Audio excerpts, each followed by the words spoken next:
Queremos seguir el día de hoy con la misma línea de pensamiento. Hemos estado hablando acerca del corazón de un siervo, el corazón de un siervo. Y vamos a seguir hablando acerca de este concepto. Quiero que lo entendamos perfectamente.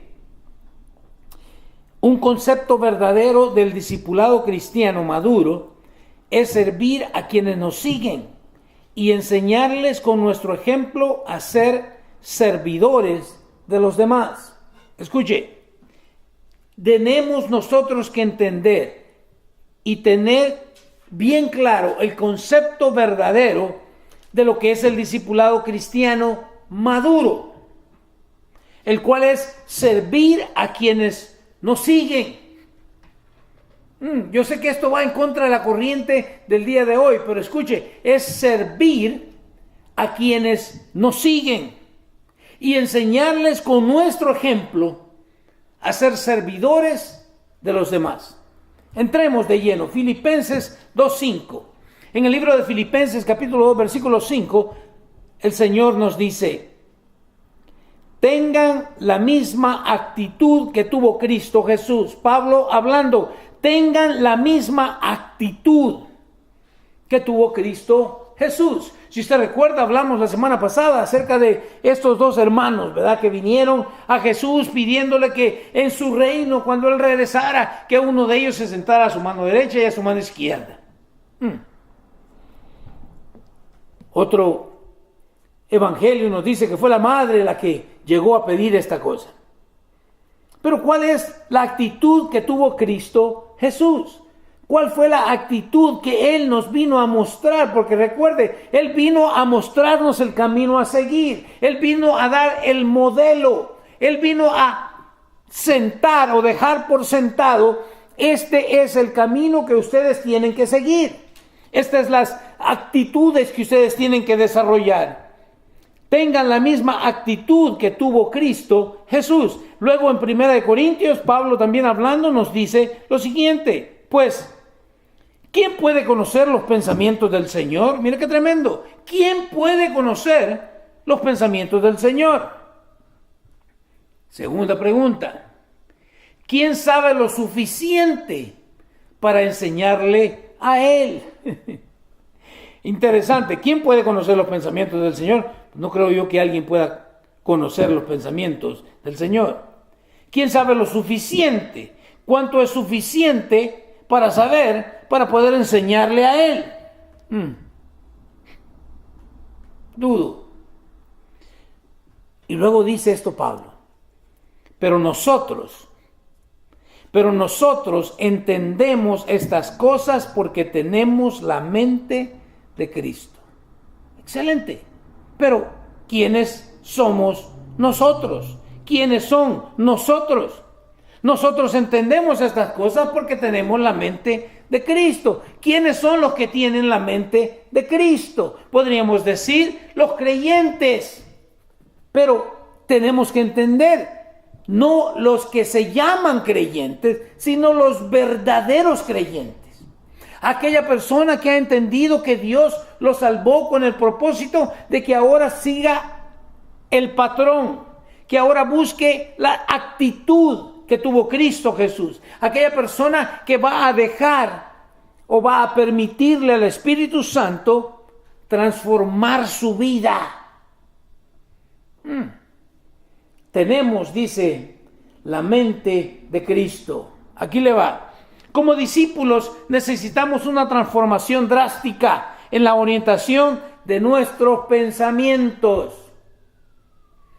Como discípulos de Cristo Jesús, si es que hemos entrado en el discipulado divino, necesitamos, escuche, necesitamos, no dije necesitas, dije necesitamos, como discípulos, una transformación drástica.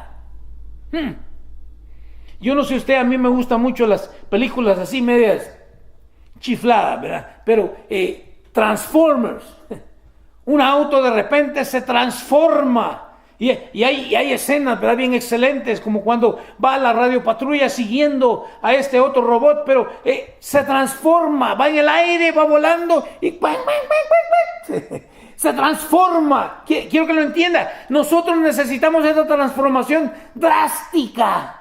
¿En qué? En la orientación de nuestros pensamientos. Es increíble. El día de hoy usted habla con, entre comillas, gente cristiana, con creyentes, y se da cuenta del tipo de pensamientos que tienen. Y dice usted, ¿cómo puede ser posible? Necesitamos una orientación, una transformación en nuestra forma de pensar. Quiero que vamos a descubrir cuál es el problema. ¿Por qué es que pensamos de esta manera?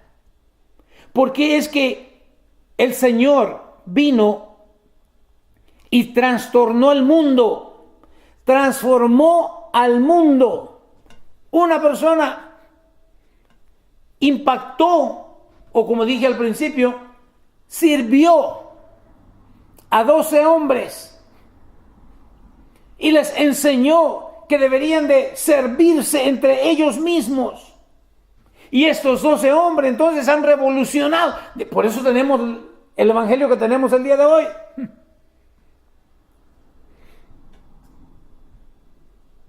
Necesitamos una transformación drástica en la orientación de nuestros pensamientos. Vaya conmigo al libro de Romanos, capítulo 12, versículo 1 al 8. Libro de Romanos. Libro de Romanos deberíamos de memorizarlo, yo creo, todo, completo. Romanos 12, 1 al 8, nos dice lo siguiente. Por lo tanto, amados hermanos, les ruego que entreguen su cuerpo a Dios por todo lo que Él ha hecho a favor de ustedes. Mire, nos ruega el apóstol, aunque bien podría exigir, demandar, pero ¿qué hace? Nos ruega. Amados hermanos, les ruego que entreguen su cuerpo a Dios por todo lo que Él ha hecho a favor de ustedes. ¿Qué es lo que ha hecho? Entregó su vida por nosotros. Pagó el precio que usted y yo no podíamos pagar. Que sea un sacrificio vivo, pero mire qué excelente, tiene que ser un sacrificio vivo. O sea, voluntario. Porque, ¿verdad?, cuando se iba a sacrificar a un animalito, lo degollaban, ya no tiene vida, ya no sabe ni para dónde va, ni dónde. No, pero este es un sacrificio vivo. Es usted quien tiene que montarse o subirse a ese altar de sacrificio. Que sea un sacrificio vivo y santo, no cualquier sacrificio, aunque sea vivo, pero tiene que ser santo. La clase de sacrificio que a Él le agrada. De repente nosotros pensamos, ¿verdad?, un montón de cosas. De nuevo, los pensamientos tienen que ser transformados. Pensamos un montón de cosas creyendo que nos estamos sacrificando por Él. No. La clase de sacrificio que a Él le agrada es que es un sacrificio voluntario, vivo. ¿Y qué? Y santo. Esa es la verdadera forma de adorarlo. Mire qué tremendo. Esa es la verdadera forma de adorarlo. No con un montón de instrumentos y un montón de luces. Hemos confundido la adoración. Es un sacrificio vivo y santo. La verdadera adoración a Dios. No solo cuando me subo a un escenario. ¿Cómo vives cuando te bajas de ese escenario? Sigamos. No imiten las conductas ni las costumbres de este mundo. Mire qué tremendo. Que dice, no imiten las conductas ni las costumbres de este mundo. que es lo que lamentablemente y tristemente vemos el día de hoy. Hemos imitado las conductas y las costumbres de este mundo. Déjeme recordarle, la iglesia está para impactar al mundo, no para imitar al mundo. No para seguir las mismas conductas del mundo. Más bien, dejen que Dios los transforme. Me encanta, porque tú solito no vas a poder transformarte. Tiene que ser Dios quien te transforme. Más bien, dejen que Dios nos transforme en personas nuevas. ¿Cómo? ¿Cómo Dios nos va a transformar en personas nuevas? Al cambiarles la manera de pensar. Porque ¿qué dice la Biblia? Lo que el hombre piensa, eso es. Y si yo pienso mal, voy a actuar mal, voy a hacer mal. Es bien sencilla la cosa. ¿Se acuerda usted cuáles eran sus pensamientos antes de venir a Cristo? Y eso hacíamos. Lo que estábamos pensando, tarde o temprano lo poníamos ¿qué? En práctica, salía a través de nuestra conducta. Por eso es que Dios quiere transformarnos en personas nuevas, cambiándonos la manera de pensar. Por eso es que tiene mucha razón el mundo cuando nos dice, ya te lavaron el coco.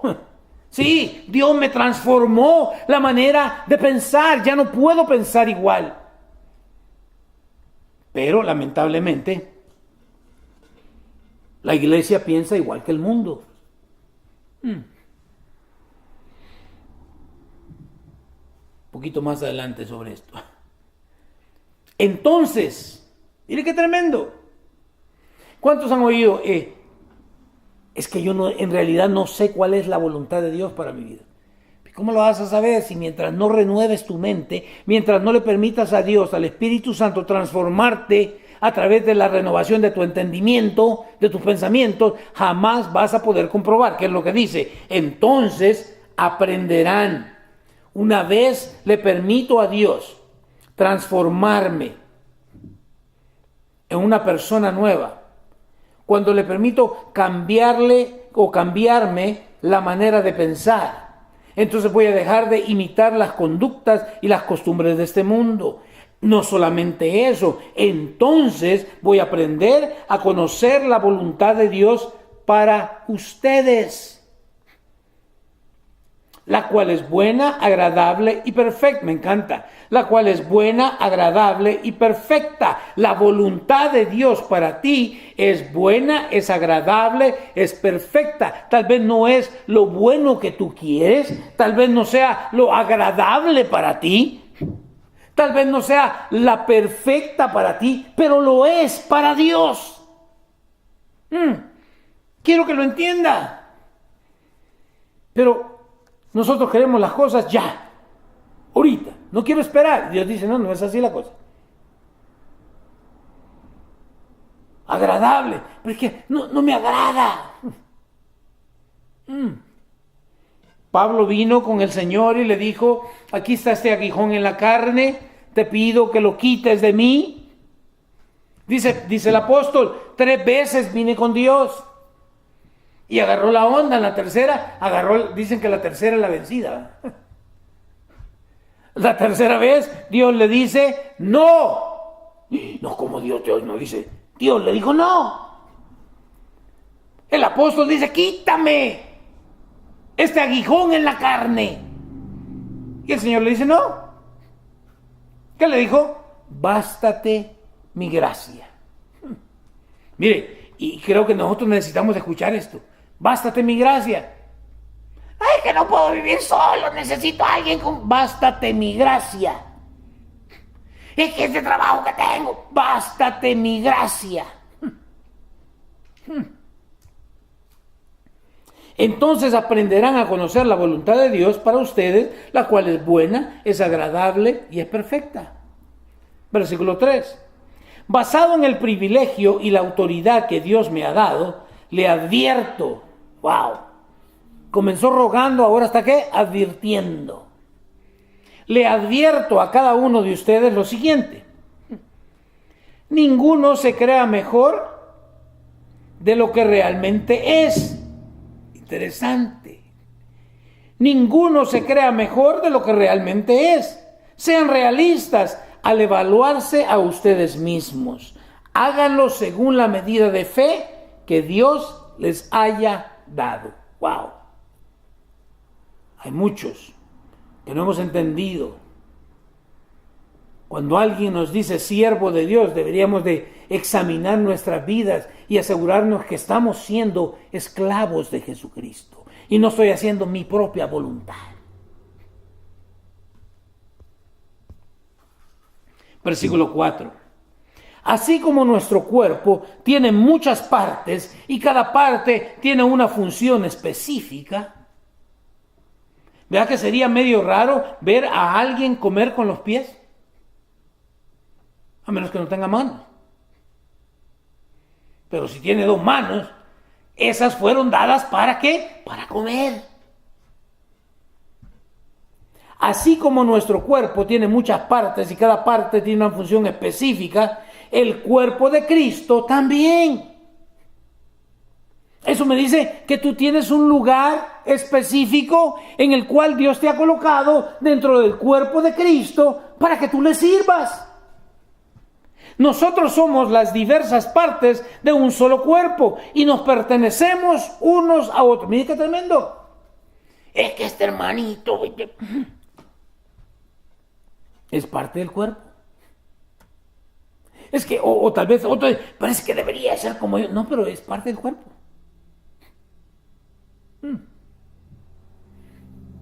Nos pertenecemos unos a otros. Versículo 6. Dios en su gracia nos ha dado dones diferentes para hacer bien determinadas cosas. ¿Escuchó eso? O sea que si Dios te puso en determinado lugar dentro del cuerpo de Cristo, es porque también Él te dio los dones para poderte desarrollar lo mejor dentro de esa posición donde Él te puso, dentro del cuerpo de Cristo, para hacer bien determinadas cosas. Por lo tanto, si Dios te dio la capacidad de profetizar, habla con toda la fe que Dios te haya concedido. Si tu don es servir a otros, ¿qué dice? Sírvelos bien, no los sirvas mal. Hay mucha gente que, yo tengo el don de servir, pero después andan quejándose que porque fulanito, que sudanito, que no tienes el don de servir. Porque si lo tuvieras, ¿lo harías qué? Como dice aquí. Si tu don es de servir a otros, sírvelos bien. Si eres maestro, ¿qué dice? Levanta una marcha porque no te pagan lo suficiente. No. Si eres maestro, enseña bien. Y si tú enseñas bien, todo el mundo se va a dar cuenta de que enseñas bien y se te va a pagar lo correspondiente. Si eres maestro, enseña bien. Si tu don consiste en animar a otros, anímalos. Si tu don es dar, hazlo con generosidad. Muchos creen tener el don de dar y son más codos. No tienen el don de dar. Este don de dar, cuando habla de este don de dar, es con qué dice, con generosidad. Si Dios te ha dado la capacidad de liderar, toma la responsabilidad en serio. ¡Wow!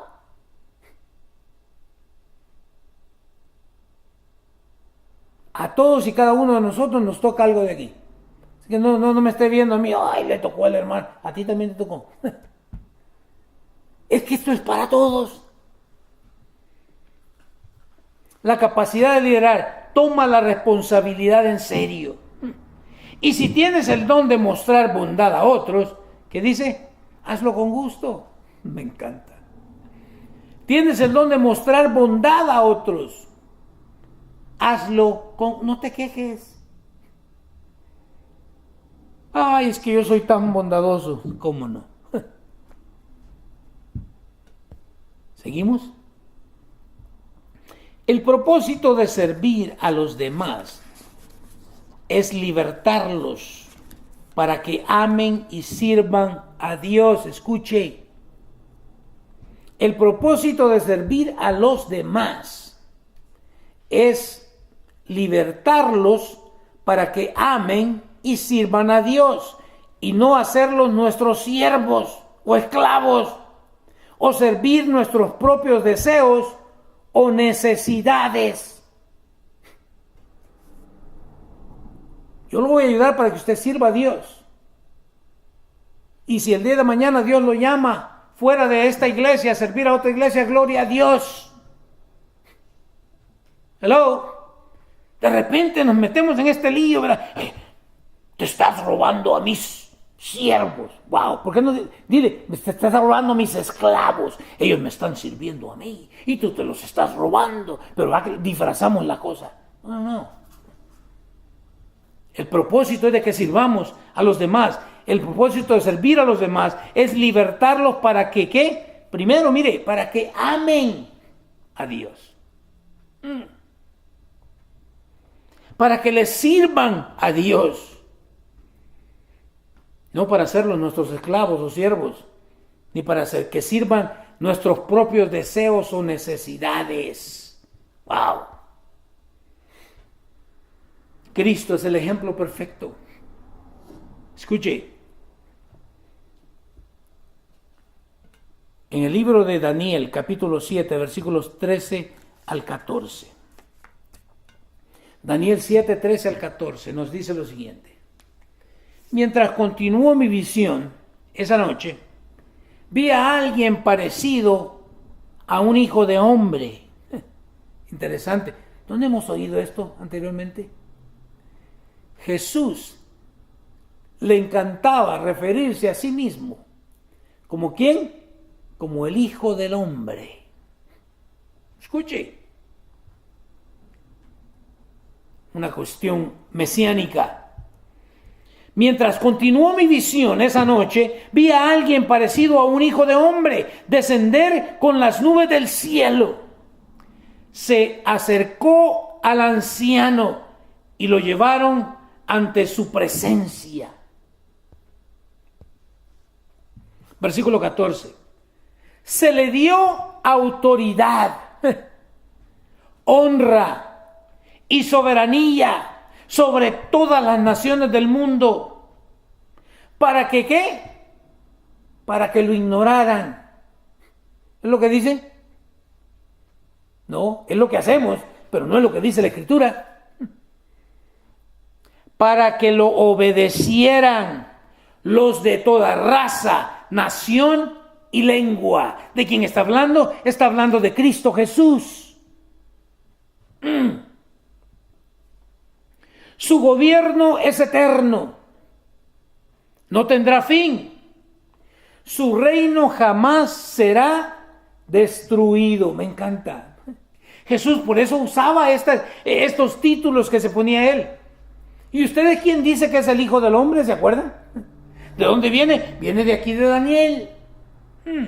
Entonces, si a Cristo se le ha dado toda autoridad, toda honra, toda soberanía sobre todas las naciones del mundo, para que lo obedezcan, para que lo obedezcamos. Toda raza, toda nación, toda lengua. Que no le digan, que no le cuenten. Dios nos salvó con un propósito y un propósito nada más. Para que seamos sus siervos. Para que le sirvamos a Él. Y al servirle a Él, nos estamos sirviendo unos a otros. Y el perfecto ejemplo, basta con ver a Cristo Jesús. Yo no necesito ver a otro fulanito, a Cristo. Porque de repente miro a otro, pero este otro de repente comienza bien y después se desvía. Y déjeme decirle, y yo también puedo correr el mismo peligro. Por eso tengo que regresar, como dice la Escritura, puesto los ojos en el autor y consumador de mi fe. Porque yo también puedo cometer el mismo error. ¿De qué? De desviarme. Me encanta. Lucas capítulo 6, versículo 5. Nos dice lo siguiente. Entonces Jesús agregó: el Hijo del Hombre, ahí está. Quiero que lo entienda, de ahora en adelante que usted oiga la palabra el Hijo del Hombre, tengo que obedecer al Hijo del Hombre. Si yo en realidad soy ¿qué? Soy un discípulo del Hijo del Hombre. Entonces Jesús agregó, el Hijo del Hombre es Señor incluso del día de descanso. ¡Wow! Y no lo entendieron. Lo que él les estaba diciendo, hey, yo soy aquel al que le es dada toda autoridad. Por lo tanto, tienen que ¿qué? Que obedecerme. El Hijo del Hombre.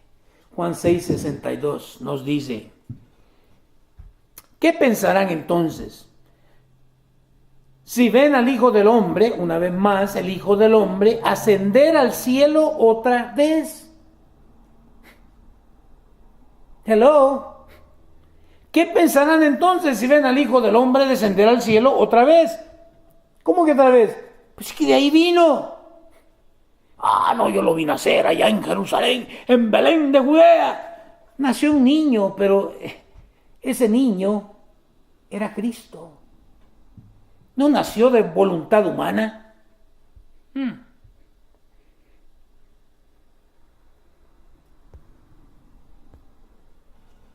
Marcos 10:45 nos dice, pues ni aun el Hijo del Hombre vino para que le sirvan. Mire, ¿escuchó eso? Pues ni aun el Hijo del Hombre vino para que le sirvan, sino ¿para qué? Para servir a otros y para dar su vida en rescate por muchos. Aquí le va. Aquellos que nos encanta que nos digan, oh, los siervos de Dios. ¿Estás sirviendo? ¿Aquellos que te están siguiendo? ¿O son solamente tus títeres? El Hijo del Hombre vino ¿para qué? El Hijo del Hombre, ni aun el Hijo del Hombre vino para que le sirvan, sino para servir. Que no se te olvide, un siervo es uno que sirve, no uno que le encanta que le sirvan, uno que sirve como Cristo, sino para servir a otros y para dar su vida en rescate por muchos. Como siervos de Dios debemos enseñar a la gente a servirle, a amar a Dios por sobre todas las cosas. No importa la situación que tú estés viviendo, ama a Dios.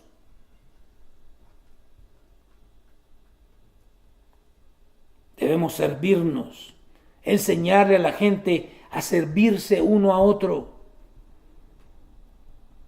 Pero de nuevo, el problema es que el mundo se ha metido en la iglesia. Yo quiero que lo entienda. Satanás es muy astuto. Y nosotros como ovejas muy tontos, que hemos permitido que se cuele en la iglesia. Y empezamos a ver las cosas de otra forma, no de la forma en que Cristo nos vino a dar el ejemplo.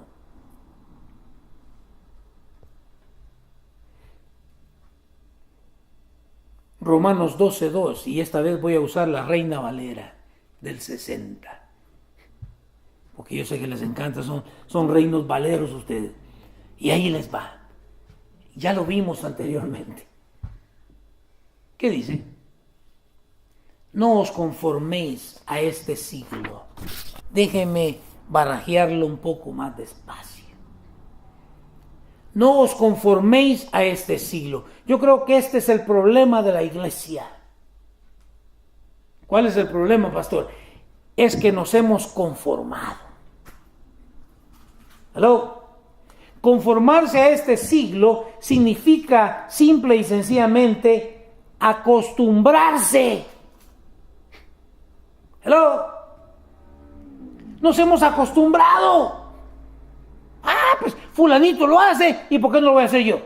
Acostumbrado. Estás conforme.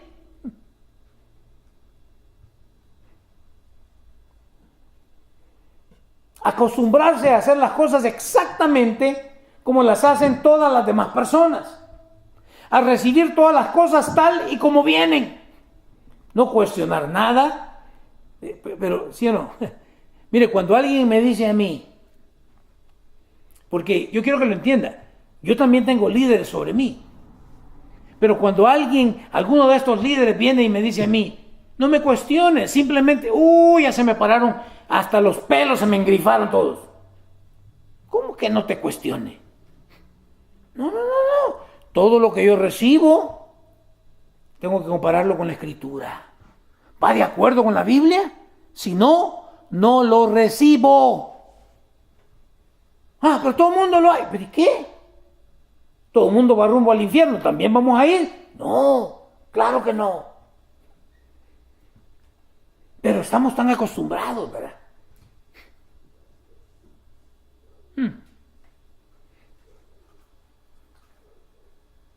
De repente dicen, somos invitados a algún evento y pues alguien por ahí empezó a abrir una cervecita y ahí vamos todos. Pues, nos acostumbramos, no hay problema. Si aquel lo hace, y aquel es el líder de la alabanza. Wow.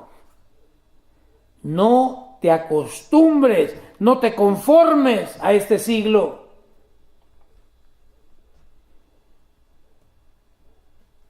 No cuestionamos para nada, ni preguntarle las consecuencias futuras que cualquier persona, cosa, relación, objeto, enseñanza, etcétera, pueda tener en tu vida. Tengo que cuestionar si yo tomo esta decisión. A mí no me importa que fulanito lo haga, sutanito también lo está haciendo. Todo el mundo en la iglesia lo hace. A mí no me interesa eso. ¿De qué forma me va a afectar a mí esto?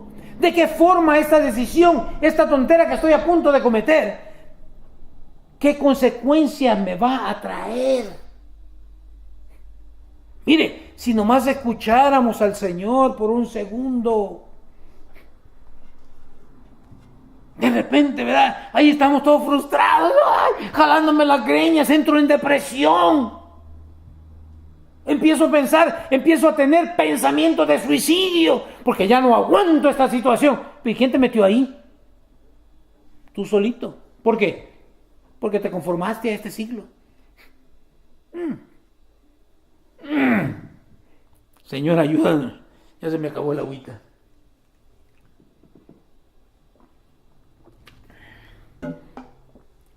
No os conforméis a este siglo, sino transformaos por medio de la renovación de vuestro entendimiento. Me encanta. Yo he comprobado que este mundo está saturado de falsos conceptos. ¿Escuchó lo que dije? Recuerdo el gran consejo que recibí cuando me iba a casar. La primera noche, pégale un par de pescosadas para que sepa quién es el que manda. ¿De dónde salió eso? Conceptos, ideas del mundo. Hello, quiero que lo entienda. Son conceptos errados. Pero no se quede pensando usted, ese es el machismo. No, la mujer ahora también está igual o peor. Tenemos que regresar a las Escrituras y ver qué es lo que Dios dice. Pero este mundo está saturado con falsos conceptos. Aquí le va. El concepto general del fracaso es que fracasar es algo doloroso, vergonzoso y en la mayoría de los casos letal y permanente en la vida de la persona que ha fallado. Es decir, una vez que has fracasado, siempre serás un fracaso. Eso es lo que el mundo dice. Pero no es eso lo que mi Dios dice. Basta con leer las Escrituras y darnos cuenta que Todos los grandes líderes de las Escrituras fueron gentes que la regaron y la regaron bien feo. Pero que no siguieron viviendo en ese error, sino que recapacitaron y entregaron sus vidas y devolvieron otra vez más, regresaron. Que no le digan, que no le cuenten, porque es una cuestión de, solo porque yo veo que Pedro negó a Jesús, pues yo lo voy a negar también y al final me arrepiento. No sabes tú si vas a tener la oportunidad de arrepentirte después. A Pedro Dios le dio la oportunidad, pero vemos a otros que Dios no les dio oportunidad. Hello. Rey David, un hombre de acuerdo al corazón de Dios, la regó. Pero cuando el profeta viene con él, y ahí reconoce, hello. Pero ¿y qué tal si Dios no te manda un profeta para que reconozcas? No estoy hablando de que debemos de vivir como nos dé la regalada gana, no. Recuerda que Él es el Señor. El Hijo del Hombre se le ha dado autoridad para que todos lo obedezcan. Pero si has cometido algún error, si has fracasado, no estás condenado. Por lo menos no por Dios. Tal vez la sociedad te condene, pero Dios no te condena. Esas son buenas noticias. Sin embargo, en la Biblia nosotros podemos ver cientos de testimonios de personas fracasadas, quienes se levantaron y trajeron la gloria a Dios de muchas maneras. Pero primero hay que permitirle que transforme nuestra forma de pensar, nuestro entendimiento. Otro concepto de este mundo que también es una mentira es el siguiente. Es difícil o casi imposible perdonar a quien te ha herido. No es cierto. Por lo menos no es cierto en aquel que tiene a Cristo Jesús viviendo, morando en su corazón.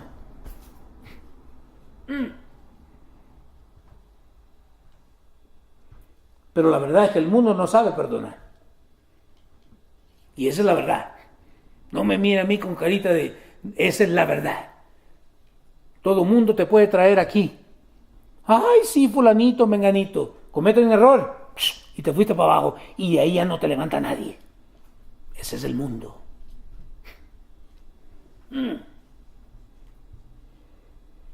El mundo no sabe perdonar. El no perdonar es el tema principal de las novelas. Mire, por eso cuando me casé le dije yo a mi esposa, no vamos a ver aquí novelas. Es basura del puro infierno.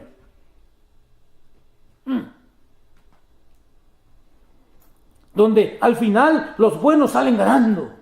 Lograron su venganza sobre el mal que les hicieron los malos. Pues si tú te vengaste, es más malo que el que te hizo la maldad. Pero lo están proyectando, ¿verdad? De una forma. ¡Qué bueno! Se vengó. Y los buenos nunca tuvieron que perdonar a los villanos. Pero ¿qué dice la Escritura? Si tú no perdonas a alguien, aquí en la tierra, allá en el cielo, Dios no puede perdonarte. Mira qué tremendo.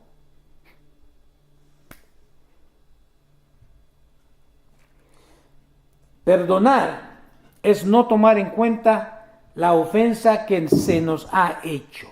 ¿Escuchó? Es no tomarla en cuenta. Pues por ahí también dice, perdonar es olvidar. No.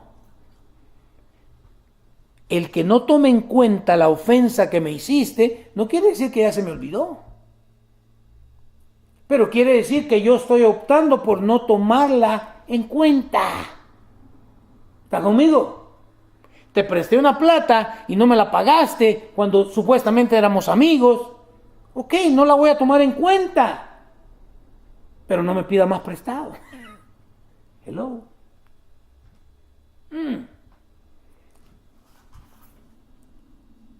Yo crecí con mucho odio contra mi padre.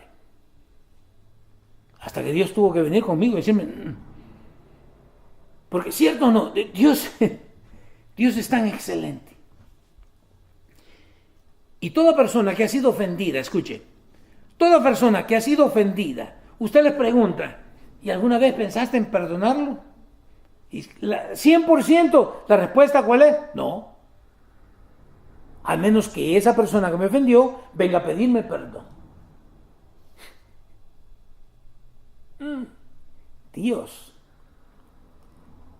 bajó del cielo. Cristo tomó lo material del hombre para venir a restaurar la relación que nosotros ofendimos a Dios. Mas fue Él quien vino a restaurarnos. Hello. Perdonar es no tomar en cuenta la ofensa que se nos ha hecho. En cierta manera, perdonar es olvidar. Pero escuche, no es que se me olvida. No, yo sé que la regaste, pero yo opto por ¿qué? No tomarla en cuenta. Conforme a la Biblia, en realidad no es imposible perdonar, sobre todo cuando en tu corazón reina Cristo Jesús. Pero cierto o no, el día de hoy se rompen relaciones para siempre. Grandes amistades son destruidas porque no podemos hacer el esfuerzo de perdonar. Pero no es así como la Biblia nos dice. La Escritura nos declara a nosotros que debemos de perdonar. Y si el concepto bíblico del perdón que viene Dios ya no está en nuestras mentes, entonces tenemos que renovar nuestro entendimiento. Muy bien recuerdo el día que Dios me dijo a mí: si vas a esperar a que tu papá venga a pedirte perdón, eso no va a pasar. Y créamelo, no sucedió.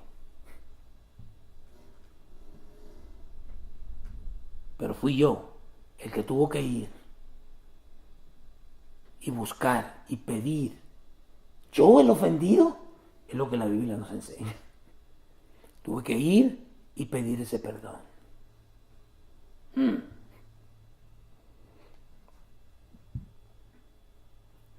Tenemos que sentarnos y leer la palabra de Dios de manera consciente, tratando de entender aquellas cosas que activamente tenemos que cambiar, sacar de nosotros, arrancar de nuestras vidas.